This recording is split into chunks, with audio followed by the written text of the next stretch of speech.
Welcome, everybody. I'm John. And I'm Claire. And today we're going to be talking about an article called Iran Protests. And yes, I do say it Iran. Should be Iran, or there's other pronunciations, I'm sure. Yeah, in Britain we say Iran.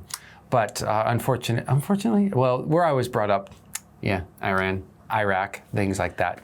The whatever. But that's the last laugh today, because this is a serious article.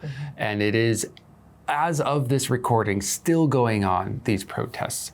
It was started over something that was a almost the straw that broke the camel's back situation. This was not the first time something terrible has happened. A woman lost her life because of these more strict rules going on. And it has not been the last, but it was something that triggered these protests, which we will probably look at a lot more detail in the article. Just in general, when you guys think of Iran, what comes to mind? For me, I guess the big ones, obviously oil. I guess probably the most famous Iranian that is often in the news would be Khomeini. So I think about his name. He's their religious leader, their leader de facto.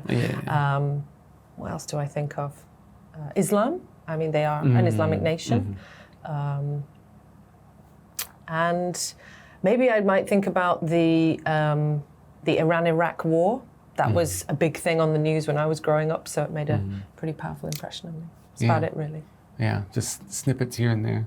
It's a lot of information, but yeah. How about the interest in visiting there? Would you ever want to, if you could comfortably? If I could comfortably, yeah. If I could have guaranteed security, but I think as a woman, I'd be nervous. Yeah. Yeah, I really wonder how they would react to a non-Islamic, non-Iranian woman that might have a loose headscarf or hijab. I'd have to check out the law, yeah. Because I think definitely for Saudi Arabia, it doesn't matter if you're foreign. You still have to wear the full everything. So it might be the same in Iran. I just, reading this article, I would assume it's very similar, if not the same. Yeah. Yeah, I mean, as coming from a male perspective, it's easier to go to Iran. But if I could go there with a guarantee of safety, and also, a guarantee that I'm not financially supporting a government that does things like this, I would love to, because it has so much history, just beautiful history, beautiful food, some fun cultural things, some not so fun cultural things as we see here. And I would love to visit. That whole area of the world is super interesting. And unfortunately, especially as an American, I may not be as welcome in most of those parts. Yes. And yeah. History of tension.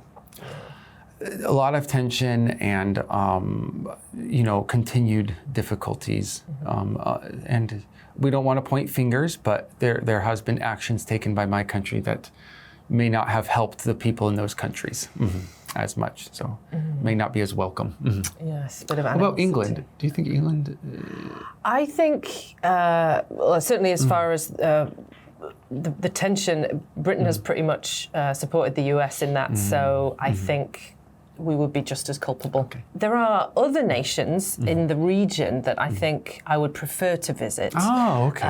Obviously not the same culture, but I'd love to explore more of the Middle East, but perhaps some of the ones, again, we don't have such a rather negative history with.